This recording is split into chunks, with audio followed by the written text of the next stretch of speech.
है और उसके पास बैठकर उससे बातें करने लगती है। दरअसल पिछली रात मार्ता की रोमांटिक बातें सुनने के बाद एलिसांद्रा के मन में रोमांटिक ख्याल आने लगे थे। बातों बातों में वह अचानक मसेट को किस कर लेती है। मसेट भी इस मौके को बिना गवाए उसी समय एलिसांद्रा के साथ तूफान और भूकंप के मजे लेने लगता है। लेकिन तभी चर्च की घंटी बजती है। यह कहानी एक ऐसे नौकर की है जिसका रिश्ता राजा की पत्नी के साथ जुड़ जाता है। जब राजा को इस बारे में पता चलता है तो वह अपनी जान बचाने के लिए पहचान छुपाकर एक चर्च में काम करने लगता है। लेकिन उसे नहीं पता था कि इस चर्च की नन, जो देखने में धार्मिक लगती हैं, असल में उनकी जिंदगी काफी मुश्किल और अजीब इच्छाओं से भरी हुई है। यहाँ आने के बाद नौकर के साथ ऐसी घटनाएं होती हैं जो न सिर्फ उसकी जिंदगी बल्कि सभी ननों की जिंदगी को पूरी तरह बदल देती हैं। कहानी शुरू करने से पहले आपको बता दूं कि यह वीडियो सिर्फ मनोरंजन और फिल्म के कॉन्सेप्ट को समझाने के लिए बनाया गया है। हमारा उद्देश्य किसी भी धार्मिक भावना या विश्वास का अपमान करना नहीं है। अगर किसी भी वीडियो क्लिप या बातों से आप असहज महसूस करते हैं तो आपसे अनुरोध है कि इसे केवल मनोरंजन के उद्देश्य से देखें। कहानी की शुरुआत में हम फर्नांडा नाम की एक सिस्टर को देखते हैं जो अपने गधे को पकड़कर जंगल के रास्ते चर्च की ओर जा रही होती है। चर्च में पहुंचने के बाद जेनेवरा नाम की दूसरी सिस्टर आकर फर्नांडा से पूछती है, कल रात तुम कहाँ थी? फर्नांडा जवाब देती है, हमेशा की तरह कल रात भी मेरा गधा भाग गया था और उसे ढूंढते ढूंढते सुबह हो गई। इस पर जेनेवरा कहती है, मैं तो हर रोज गेट अच्छे से लॉक करती हूँ, फिर यह हर रात भाग कैसे जाता है? दोनों इसी बात पर चर्चा कर रही होती हैं। तभी चर्च का माली लुरको आकर उन्हें गुड मॉर्निंग कहता है, लेकिन दोनों उसे डांटकर वहां से भगा देती हैं। इसके बाद अगले सीन में सभी सिस्टर्स चर्च में जाकर सुबह की प्रार्थना करती हैं। प्रार्थना के बाद चर्च की सुपीरियर सिस्टर मरिया फर्नांडा से पूछती हैं, तुम कल रात कहाँ थी? इस पर फर्नांडा जवाब देती है, कल रात मेरा गधा फिर से भाग गया था और मैं उसे ही पकड़ने गई थी। यह सुनकर सिस्टर मरिया कुछ नहीं कहती। अब इस गधे का बार बार भागने का कारण कुछ और ही है जो हमें आगे पता चलेगा। दूसरी तरफ हम अलेसांद्रा नाम की एक और सिस्टर को देखते हैं जो अपने कमरे में बैठकर सिलाई कर रही होती है। वह बहुत उदास थी क्योंकि वह चर्च में नहीं रहना चाहती थी। वह बाहर जाकर अपनी जिंदगी को अच्छे से जीना चाहती थी। दूसरी ओर हम सिस्टर जेनेवरा को देखते हैं जो सिस्टर मरिया के साथ कुछ बातचीत कर रही होती है। तभी एक किताब में उसे एक तस्वीर दिखाई देती है जिसमें किसी अजीब विधि के बारे में लिखा होता है। यह देखकर वह थोड़ी हैरान हो जाती है और कुछ लाइनें पढ़ने के बाद वह किताब वापस रख देती है। वहीं सिस्टर अलेसांद्रा के पापा उससे मिलने आते हैं और दोनों बातचीत करने लगते हैं। उसके पापा कहते हैं, मैं तुम्हारे लिए एक अच्छा लड़का ढूंढ रहा हूँ, लेकिन परेशानी यह है कि जो भी अच्छा लड़का मिलता है वह बहुत ज्यादा दहेज मांगने लगता है। इस पर अलेसांद्रा कहती है, अगर आप चर्च में दान देना थोड़ा कम कर दें तो शायद दहेज के पैसों का इंतजाम हो जाएगा। पर उसके पापा कहते हैं, ये करना सही नहीं रहेगा। तुम चिंता मत करो और अपने करियर पर ध्यान दो। शादी हो या न हो पर तुम अपनी जिंदगी अच्छे से जी सको, ये ज्यादा जरूरी है। यह सुनकर अलेसांद्रा बहुत दुखी हो जाती है क्योंकि वह शादी करके ही एक अच्छी और खुशहाल जिंदगी जीना चाहती थी। अगले दिन हम तीनों सिस्टर्स को एक साथ देखते हैं जो अपने बुने हुए कपड़ों को लेकर जा रही होती हैं। अलेसांद्रा अपने पापा से हुई बातचीत दोनों सिस्टर्स को बताती है। यह सुनकर वे भी उदास हो जाती हैं। तभी वे वहां लुरको को देखती हैं जो कुछ काम करते हुए उन्हें अजीब नजरों से देख रहा होता है। ये देखकर वे तीनों उस पर गुस्सा हो जाती हैं। अपने दिल का गुस्सा निकालने के लिए वे अंदर जाकर लुरको का सामान फेंकने लगती हैं। इतना करने के बाद भी उनका गुस्सा शांत नहीं होता तो वे उसकी पिटाई भी कर देती हैं। दूसरी तरफ हम इस चर्च के फादर टोमासो को देखते हैं जो सिस्टर्स के बुने हुए कपड़े बाजार लेकर जाने के लिए निकलते हैं। रास्ते में लुरको उनसे मिलता है और कहता है, मुझे माफ कर दीजिए फादर, अब मैं इस चर्च में काम नहीं करना चाहता। इस पर फादर उसे समझाते हैं अब आगे से ऐसा कुछ नहीं होगा, लेकिन लुरको उनकी बात नहीं मानता और वहां से चला जाता है। इसके बाद हम चर्च से कुछ मील दूर एक घर में लॉर्ड ब्रूनो नाम के एक जमींदार को देखते हैं जो अपनी पत्नी फ्रांसिस्का के साथ खाना खाते हुए बातें कर रहा होता है। लेकिन फ्रांसिस्का का ध्यान उनके नौकर मसेटो की तरफ होता है और मसेटो भी अपनी मालकिन को देख रहा होता है। दोनों को देखकर ऐसा लग रहा था कि उनके बीच कोई चक्कर है। फिर रात होते ही हम देखते हैं कि फ्रांसिस्का और मसेटो बिस्तर पर एक राउंड खत्म कर चुके होते हैं। फ्रांसिस्का कहती है, मेरा पति मुझे खुश नहीं कर पाता, उसे बस अपनी शान और शौकत की बातें करनी आती हैं। इसके बाद दोनों दूसरे राउंड के लिए तैयार होने लगते हैं। तभी कमरे में ब्रूनो के आने की आवाज सुनकर मसेटो खिड़की से कूदकर भागने की कोशिश करता है, लेकिन ब्रूनो आकर उसे पीछे से देख लेता है और उसका पीछा करते हुए सभी नौकरों के घर में चला जाता है। मगर मसेटो पहले ही वहां पहुंचकर सोने का नाटक करने लगता है। इसके बाद ब्रूनो सभी नौकरों को चेक करने लगता है कि किसकी दिल की धड़कन तेज है। चेक करते हुए जब वह मसेटो के पास आता है तो उसे शक हो जाता है कि यही वह नौकर है, लेकिन अंधेरा होने की वजह से वह उसे पहचान नहीं पाता। इसलिए वह मसेटो के कुछ बाल काट लेता है ताकि सुबह होने पर उसे पता चल सके कि इस हिमाकत को करने वाला असल में कौन था। ब्रूनो के जाते ही मसेटो उठकर अपने सभी साथियों के बाल भी थोड़ा थोड़ा काट देता है ताकि ब्रूनो उसे पहचान न सके। सुबह होते ही ब्रूनो सभी नौकरों को लाइन में खड़ा करता है और एक एक करके उनके बाल चेक करने लगता है, लेकिन सभी के बाल थोड़े थोड़े कटे हुए होते हैं, जिससे वह यह तय नहीं कर पाता कि असली आदमी कौन है। इसके बावजूद वह समझ जाता है कि जो भी है वह बहुत होशियार है। गुस्से में वह सभी को धमकी देता है, मैं जिसे ढूंढ रहा हूं, अगर मैंने उसे पकड़ लिया तो उसका काम तमाम समझो। फिर सभी नौकरों को सजा के तौर पर उनके बाल पूरी तरह कटवाकर छोटे करवा देता है। अगले दिन जब फ्रांसिस्का और ब्रूनो खाना खाने बैठते हैं तो ब्रूनो अपनी पत्नी को चेतावनी देते हुए कहता है, तुमने जो भी किया वह सही नहीं था। मैं जानता हूं कि तुम भी इन सब में शामिल हो। अगर वह नौकर एक बार मेरे हाथ लग गया तो मैं उसके साथ साथ तुम्हें भी खत्म कर दूंगा। लेकिन फ्रांसिस्का ब्रूनो से बिल्कुल भी नहीं डरती और जवाब देती है, तुम ऐसा कुछ भी नहीं कर पाओगे। इसी बीच ब्रूनो अपनी पत्नी और मसेटो को इशारा करते हुए देखकर समझ जाता है कि वह नौकर मसेटो ही है। इसके बाद हम मसेटो को काम करते हुए देखते हैं और वहां फ्रांसिस्का भी होती है। वह मसेटो के पास आती है और उसके साथ जबरदस्ती करने की कोशिश करती है, लेकिन इस बार दूर से ब्रूनो उन्हें देख लेता है। गुस्से में आकर ब्रूनो अपने आदमियों से कहता है, मसेटो को पकड़कर मेरे पास लाओ। मसेटो यह देख लेता है कि ब्रूनो ने सब कुछ देख लिया है। अपनी जान बचाने के लिए वह वहां से भागने लगता है। ब्रूनो के आदमी भी उसके पीछे लग जाते हैं, लेकिन वे उसे पकड़ नहीं पाते। जंगल से होते हुए भागते भागते मसेटो काफी दूर निकल जाता है। वहां वह फादर टोमासो को देखता है। फादर बाजार जाने के रास्ते में थोड़ा वाइन पी लेते हैं और नशे की वजह से उनकी गाड़ी पलट जाती है। सारे कपड़े नदी में बह जाते हैं। मसेटो यह देखकर फादर की मदद करता है और सारे कपड़े वापस इकट्ठा कर देता है।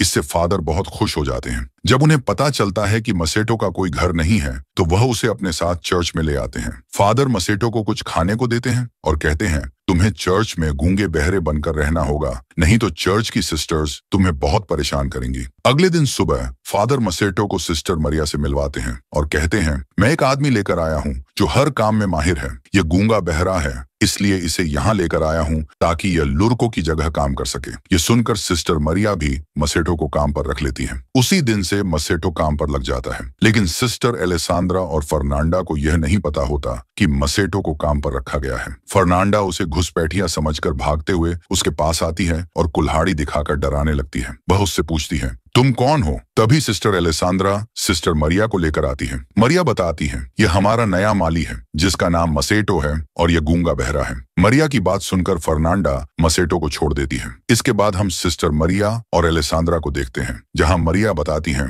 तुम सिस्टर्स ने मिलकर जो कपड़े बुने थे उन्हें फादर से बाजार जाते समय लुटेरों ने जबरदस्ती छीन लिया। मुझे अफसोस है कि तुम लोगों की मेहनत बेकार चली गई। फिर मरिया आगे कहती हैं, अब से कपड़े बुनने का काम बढ़ाने के लिए हम कुछ और लोगों को भी ले आएंगे ताकि कम समय में ज्यादा कपड़े बनाए जा सकें। इसके बाद एलेसांद्रा को वायोला नाम की एक बूढ़ी नन के साथ कपड़े बनाने का काम करते हुए दिखाया जाता है। इस दौरान उससे कपड़े बनाने की फ्रेम टूट जाती है। फ्रेम को ठीक करवाने के लिए वह मसेटो के पास जाने लगती है। तभी सिस्टर जेनेवरा एलेसांद्रा को जाते हुए देख लेती है और छिपकर उस पर नजर रखने लगती है। एलेसांद्रा मसेटो से कहती है, इस फ्रेम को ठीक कर दो। मसेटो फ्रेम ठीक करने लगता है, लेकिन इस बीच एलेसांद्रा अपने दिल की भड़ास निकालने लगती है। वह कहती है, मैं यहाँ नहीं रहना चाहती और ना ही सिलाई का काम करना चाहती हूँ। मैं यहाँ से बाहर निकलकर अपनी जिंदगी अच्छे से जीना चाहती हूँ। मसेटो यह सब सुनते हुए भी कोई प्रतिक्रिया नहीं देता, क्योंकि वह सबके सामने गूंगा बहरा होने का नाटक कर रहा होता है। एलेसांद्रा को भी पता होता है कि मसेटो कुछ नहीं सुन पाएगा और ना ही किसी से कुछ कह पाएगा, इसलिए वह बेझिझक अपनी बातें कहती रहती है।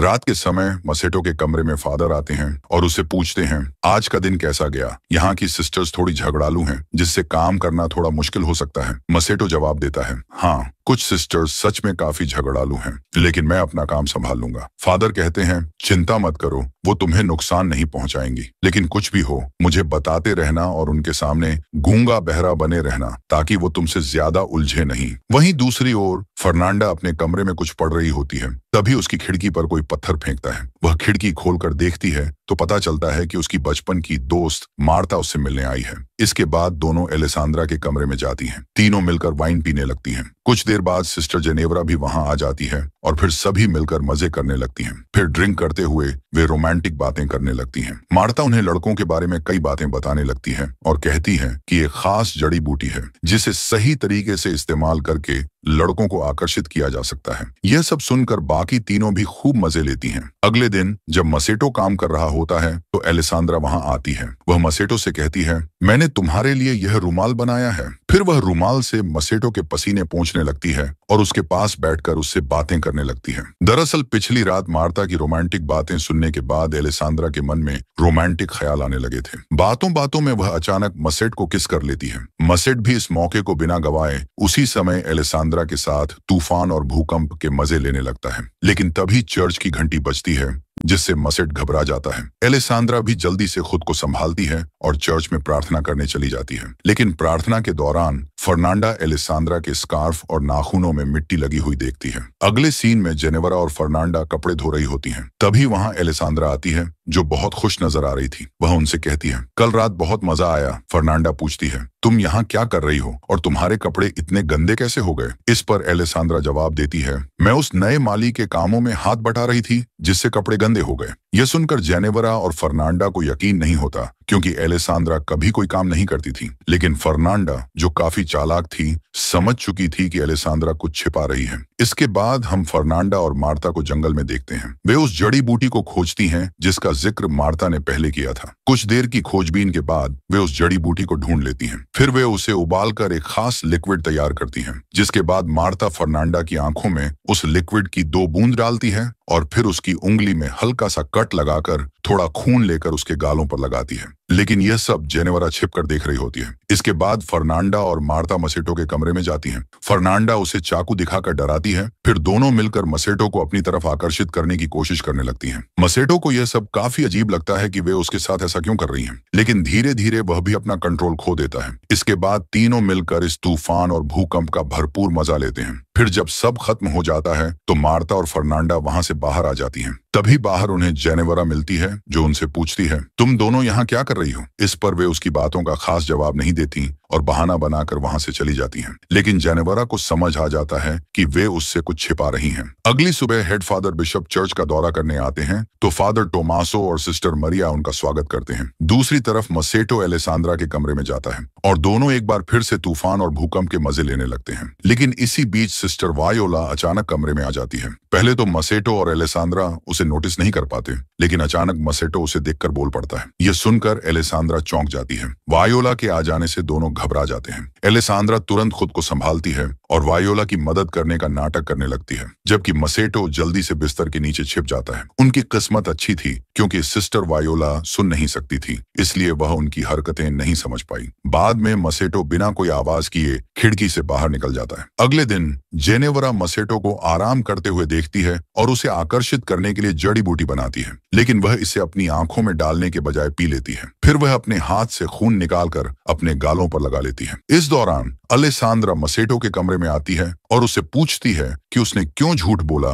कि वह गूंगा है। इतने में जेनेवरा के आने की आवाज सुनकर एलिसांद्रा एक कोने में छिप जाती है और मसेटो सोने का नाटक करने लगता है। जेनेवरा जो जड़ी बूटी के नशे में थी मसेटो के पास जाकर उसे चिपकने लगती है और अजीब अजीब हरकतें करने लगती है। लेकिन फर्नांडा के आने की आवाज सुनकर वह भी छिप जाती है जहां पहले से एलिसांद्रा थी। एक दूसरे को देखकर दोनों चौंक जाती हैं। फिर फर्नांडा कमरे में आती है और चाकू से डराकर मसेटो के हाथ बांध देती है और उसकी आंखों पर पट्टी बांध देती है। फिर वह उसे डराकर और धमकाकर जंगल की तरफ ले जाने लगती है, जबकि एलिसांद्रा और जेनेवरा छिपकर उनका पीछा करती हैं। फिर जब वे जंगल के बीच पहुंचते हैं तब तक रात हो चुकी थी। वे देखते हैं कि जंगल के बीचों बीच आग जल रही है और वहां कई सारी लड़कियां बिना कपड़ों के नाच रही हैं। पास में मसेटो को भी बांध कर रखा हुआ था। एलिसांद्रा कहती है, ये लोग क्या कर रहे हैं? जेनेवरा कहती है, मैंने इस तरह की विधि के बारे में एक बार पढ़ा था जिसमें इंसानों की बलि देकर कुछ लड़कियां चुड़ैल की शक्ति हासिल करती हैं। यहाँ पर हमें पता चलता है कि फर्नांडा रोज गधे के बहाने ये सब करने आती थी और अब मार्टा भी इसमें शामिल हो चुकी है। मार्टा और फर्नांडा मसेटो को बलि देने ही वाली होती है। तभी मसेटो डर के मारे बोल पड़ता है, मुझे छोड़ दो। ये सुनकर उन्हें भी समझ में आ जाता है कि मसेटो गूंगा बहरा नहीं है। वहीं नशे की हालत में जेनेवरा भी कपड़े उतारकर उन लड़कियों के साथ नाचना शुरू कर देती है। ये देखकर सभी लड़कियां भागने लगती हैं और मार्टा जाकर जेनेवरा से झगड़ने लगती है कि वह यहाँ क्यों आई है। इसी बीच फर्नांडा मसेटो को बलि देने वाली होती है। तभी एलेसांद्रा वहां पहुंचकर फर्नांडा से चाकू छीन लेती है और मसेटो को बचा लेती है। वहीं जेनेवरा और मार्टा के हाथापाई में जेनेवरा मार्टा को डंडे से मारकर बेहोश कर देती है। फिर उसके कपड़े पहनकर वह गधे को लेकर चर्च की तरफ भाग आती है। चर्च पहुंचकर वह चिल्लाने लगती है कि फर्नांडा एक चुड़ैल है और यह सब आवाज सुनकर फादर बिशप बाहर आते हैं तो जेनेवरा आकर उन्हें बताने लगती है कि फर्नांडा एक चुड़ैल है। इतने में फर्नांडा, एलेसांद्रा और मसेटो भी वहां पहुंच जाते हैं। एलेसांद्रा फादर से कहती है ये झूठ बोल रही है और आज इसने वह जड़ी बूटी लिया था और नशे की हालत में बकवास कर रही है। पर जेनेवरा कहती है नहीं, मैं झूठ नहीं बोल रही हूँ, ये सब एक साथ मिले हुए हैं और ये दोनों इस माली के साथ इंटीमेट भी हो चुके हैं। ये सुनकर फादर बिशप मरिया को बुलाकर बाहर लाते हैं और पूछते हैं कि ये सब क्या हो रहा है। तभी फादर टोमासो भी मरिया के कमरे से बाहर आते हैं, जिसे देखकर सभी लोग हैरान रह जाते हैं और फादर बिशप भी समझ जाते हैं कि इस चर्च में अब तक क्या चल रहा था। इसके बाद अगले दिन फादर बिशप एक एक करके सभी को सजा सुनाते हैं और भगवान से माफी मांगने के लिए कहते हैं। फादर टोमासो को सबसे बड़ी सजा मिलती है क्योंकि उन्होंने फादर होने का गलत फायदा उठाया था। उन्हें सजा के तौर पर एक ऐसे आश्रम में भेज दिया जाता है जहां सिर्फ मर्द रहते हैं। मसेटो को फिर से लॉर्ड ब्रूनो के हवाले कर दिया जाता है जहां लॉर्ड के सिपाही उसे बंदी बना लेते हैं। इसके बाद हम तीनों सिस्टर्स को देखते हैं जो एक दूसरे से माफी मांगती हैं। सिस्टर जेनेवरा भी फर्नांडा से कहती है मुझे माफ कर देना। फिर तीनों मसेटो के बारे में सोचने लगती हैं कि शायद लॉर्ड ब्रूनो उसे मार डालेगा, इसलिए वह उसे बचाने का एक प्लान बनाती है। उधर लॉर्ड ब्रूनो ने मसेटो को जेल में बंद कर दिया था और फिर वहां आकर कहता है मैंने अपनी वाइफ को कुत्तों और जंगली जानवरों के साथ बांध दिया है ताकि उसे दर्दनाक मौत मिले और अब तुम्हारी बारी है, पर मैं तुम्हें नहीं मारूंगा, जिंदा रखकर उससे भी ज्यादा टॉर्चर करूंगा। यह कहकर वह वहां से चला जाता है। इसके बाद मसेटो उन सिपाहियों से रिक्वेस्ट करने लगता है कि वो उसे आजाद कर दें, लेकिन वो मना कर देते हैं और उल्टा उसका मजाक उड़ाने लगते हैं। फिर कुछ देर बाद एक कछुए पर जलती हुई मोमबत्ती देखकर सिपाही उसके पीछे पीछे चले जाते हैं। असल में उस कछुए को सिस्टर्स ने छोड़ा था और उनके जाते ही तीनों सिस्टर्स आकर मसेटो को बाहर निकाल लेती हैं और उसकी जगह एक पुतला रखकर मसेटो को सिस्टर्स के कपड़े पहना देती हैं। फिर उसे लेकर जंगल की तरफ भागने लगती है। वहीं मरिया को देखते हैं जो गड्ढे को साथ लेकर टोमासो से मिलने आती है। दोनों बहुत खुश होते हैं क्योंकि उनके बीच प्यार हो गया था और वे एक दूसरे से दूर नहीं रह पा रहे थे। इतने में कुछ आवाजें सुनकर वे छुप जाते हैं और तभी फर्नांडा अपने गधे को वहां देखती है और हैरान होकर पूछती है कि यह गधा यहाँ कैसे आया, लेकिन जेनेवरा उसे वहां से ले जाती है। फिर उनके जाने के बाद मरिया और टोमासो बाहर आते हैं और वे समझ चुके थे कि उन तीनों सिस्टर्स ने मसेटो को छुड़वा लिया है। उनकी शरारत देखकर वे एक दूसरे को मुस्कुराते हुए देखते हैं और दोनों एक साथ वहां से जाने लगते हैं और इसी के साथ कहानी यहीं पर खत्म हो जाती है।